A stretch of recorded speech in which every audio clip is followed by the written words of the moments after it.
let's project forward. Then what does the world look like in, say, 2075? Where the U.S. is no longer globally dominant. Maybe it's China is twice as big, three Right. times as big as an economy. What do our grandkids' children's lives look like? Are they speaking Chinese? For sure, they're speaking Chinese. Chinese becomes the language of business. English is no longer the language of business. For a while there, English will remain for 10, 15 years, but by and large, the Chinese will, just like the world has adopted Western education systems, Western values, Western languages, Western religions, you would see the same thing happen with the new Chinese superpower, because everyone would be incentivized to cooperate. The reason everybody started learning English was because they were incentivized. Now you'll be incentivized to learn Chinese. You'll be incentivized to be Buddhist. You'll be incentivized to ignore religion and run off of a central power party system. Not to mention the fact that if China does become the global superpower, it's proof in the pudding that a centralized single government unit is the superior form of government. So you would see Chinese projection of population in most of the developing world, because China doesn't have enough jobs for all of its own Chinese, and it's growing so quickly that it wants to export those workers other places. The One China policy has made it so there's a dearth of Chinese women. So what's going to happen is mass growth of the mixed race Chinese. Your Chinese African Americans, your Chinese Latinos, your Chinese Americans. So you would actually physically see more Asian blood in more bloodstreams. So by 2075, from the way that we look to the language that we talk to the way that we do business would be significantly different. This is a Hollywood movie. It's a scary Hollywood movie. It is. Yeah. Now I've had about a bunch of blockchain people in here, and I had a guy on my show a couple months ago who said World War III will not be a military war, it'll be a currency war between the digital Chinese yuan and the digital US dollar, as in these CBDC currencies. And that was what the war will be. And if you take that a step further, you look at what's happening, and I've heard with the digital yuan and how it's being used, in conjunction with the social score system and the 5G technology and the face recognition to put this real authoritarian spin on life in China. I think some of it's true, maybe some of it's science fiction, but I've had some pretty good reports saying a lot of that's true. I'm guessing that gets exported to the world as well, that type of control. Correct, because that kind of control it's efficient, right? You were just in UAE. Yeah. Are there police? Are there traffic cops in UAE? No, it's all cameras, right? Your national ID is tied to your passport and tied to your credit card. It's extremely efficient. You don't need to have a huge police force. You don't need to have a huge law enforcement presence when you have digital surveillance. And a threat. And a rapidly moving judicial system that isn't based on proving you innocent before guilty. Right? Or proving you're innocent until proven guilty. So when you have a justice system that isn't based on that principle, things move much faster. Yeah, and like you said, everything is digitized there. So it can all, like that, you're gone. Yep. You're pulled. You're speeding down a street, you get a notification on your phone. We caught you, your credit card's been charged, your driver's license has already lost 2 points. Thank you, have a nice day, your friendly local government, right? That's what it's like right now in UAE. That's what it could be like everywhere in the world. The technology already exists. It's just a matter of whether the governments are willing to place it yet. Okay, and so as China expands, well, that probably gets exported to the world as well.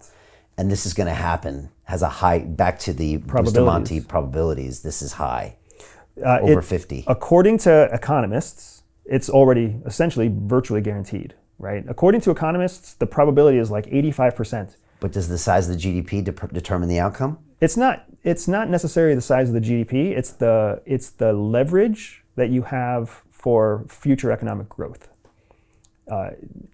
Depending on how you measure GDP, there are some people who would say that China's GDP is never going to equate to what the United States GDP is because of the population. But when it comes to the true productive power of critical business and core survival needs, that's what gives them true economic might. We saw in, what was it? It may have been July, when Russian banks were unable to access their foreign reserves, their foreign funds. We saw that move as a way of bankrupting Russia. Once China saw the United States do that, China pulled its currency out of US-controlled banks. It started pulling its currency, and it started pulling its foreign reserves out of any bank that was controlled by a US ally or a US power, because it recognized that that's an unfair economic tool of war. If they were planning to be peaceful, they would have never done that. They would have let their money stay, right? And then you also saw them flood the market with US dollars to put demand on the yuan to increase the value of the yen and decrease the value of, or the yuan and decrease the value of the dollar. Again, that's another move to show that they're consolidating their own currency in their universe. The United States has talked about a digital currency, but they're still letting cryptocurrencies play out, which is we saw as disastrously turned for FTX recently. In China, they outlawed digital currency 3 months ago. It's illegal to have a digital currency because they're already making plans to create a nationalized digital currency. In our administration, I think Biden mentioned considering it. In China, they're already doing it. Like, you can see their speed to market. If you were going to gamble on investing in a company, who would you invest in? Speed to market, right? There's a need, there's innovation, they can make it happen. The world is an economic world. We're not a free market everywhere, but money is the resource that makes things happen. It's like fire was for cavemen. Nobody cares about the actual dollar or the coin, but it's the power. The greedy bankers are about to do it again. In 2008, they crashed our financial system and nearly bankrupted the entire global economy. Then they received trillions of dollars in government bailouts.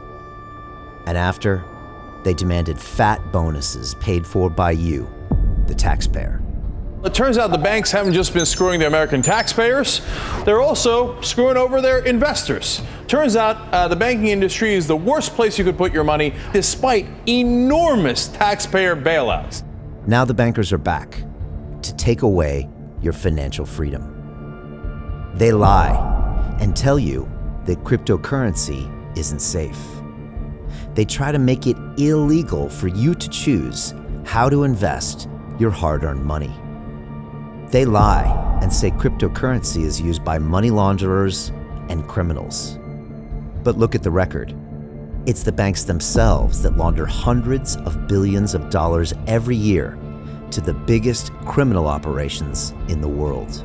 Leaked documents have revealed how some UK banks have helped criminals, money launderers and Russians under sanctions. American authorities discovered that the Sinaloa cartel moved $881 million through HSBC accounts as bank officials turned a blind eye to the illegality. The bankers lie and say cryptocurrency is not a real investment. Meanwhile, the smartest CEOs in the world are buying billions and billions of it. The truth is that banks lie about cryptocurrency because it makes them scared. The banks take $9 trillion per year of your hard-earned money, and they are worried that they will finally be exposed. They're scared because crypto means they can no longer control your money, which means they can no longer control you. They are scared because you might actually understand your money and intelligently decide what to do with it. Now is the time for us to come together, fight back, and take control. It's time to educate ourselves, our families, and our communities. Because financial education means financial freedom. We know that cryptocurrencies will help us build the new decentralized financial system of the future. A banking system that is of the people, by the people, and for the people. A banking system where access to finance is a fundamental human right. A banking system that is free and fair and welcomes all humans on this earth. The DeFi revolution is happening. We, the people, can no longer be fooled. We choose to take control of our finances. We choose to take control of our freedom. We choose to take control of our future. Join us, and let's take back our financial freedom. forever.